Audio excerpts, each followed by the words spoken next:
आलो साईटवरून. आता बनवा चिकन फ्राय. सोबत रूम पण झाडून घेतो. किचन वगैरे साफ करायचं आहे. Same procedure. मॅरिनेशनला टाकून बाकीची कामं. हळद पाव चमच, गरम मसाला पाव चमच, धना अर्धा पाव, जिरा पावडर अर्धा पाव, घरगुती मसाला अर्धा चमच, आगरी मसाला अर्धा चमच, लिंबू अर्धा,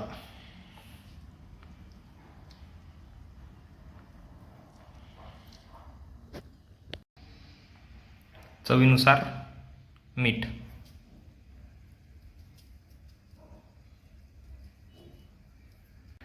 थोडंसं तेल.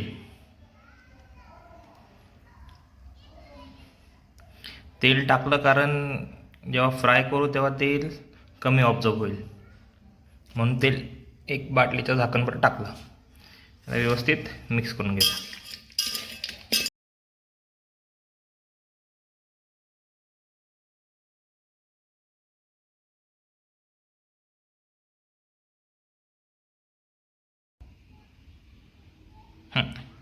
झालं आहे आता सगळे इन्ग्रेडियंट.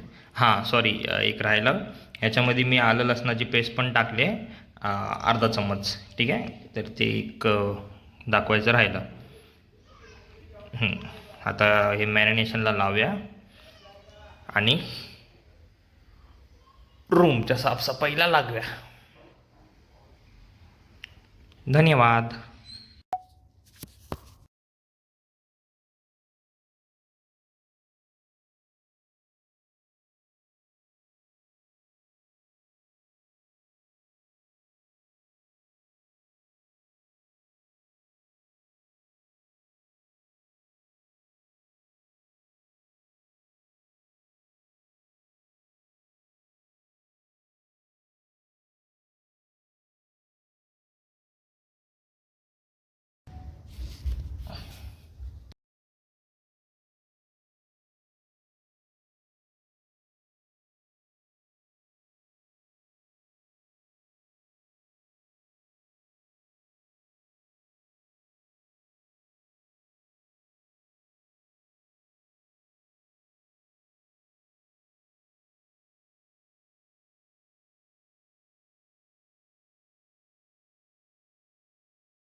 हे आहे कोथिंबीरच्या चटणीसाठीचे सगळे इन्ग्रेडियंट.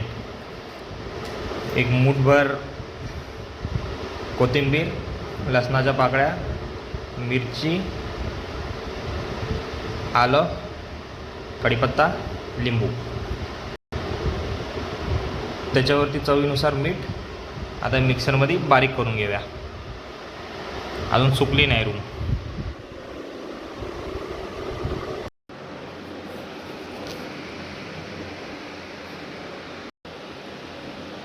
आता थोडंसं पाणी ॲड करूया याच्यात. पाणी टाकून झाल्यानंतर चटणीची कन्सिस्टन्सी यायला लागली. मग आता याच्यात लिंबू पिळतो.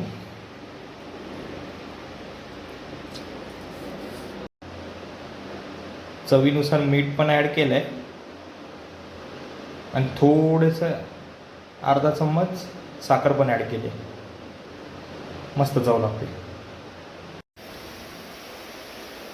चिकन मॅरिनेट झालं आहे, चटणी तयार झाली आहे. आता चिकन फ्राय करूया. त्यासाठी तेल गरम करायला ठेवलं आहे. बस त्याच्यात आता चिकन टाकायचं. संपा विषय. तेल गरम होते. मस्त तेलामध्ये आता आपले चिकन सोडलं आहे. व्यवस्थित फ्राय करून घेऊया. प्रत्येकी 10-12 मिनटं. तयार आहे आपली मस्त गरमागरम चिकन फ्राय. दिसायला पण खूप सुंदर झालं आहे. कालच्यासारखा आयटम फेल नाही गेला. दाखवतो.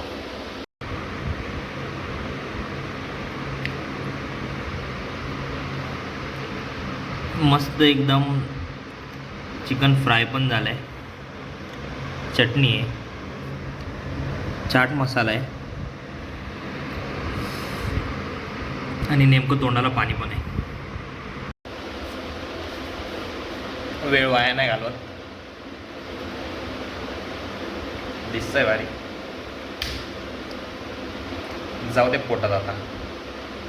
Bye bye bye bye bye.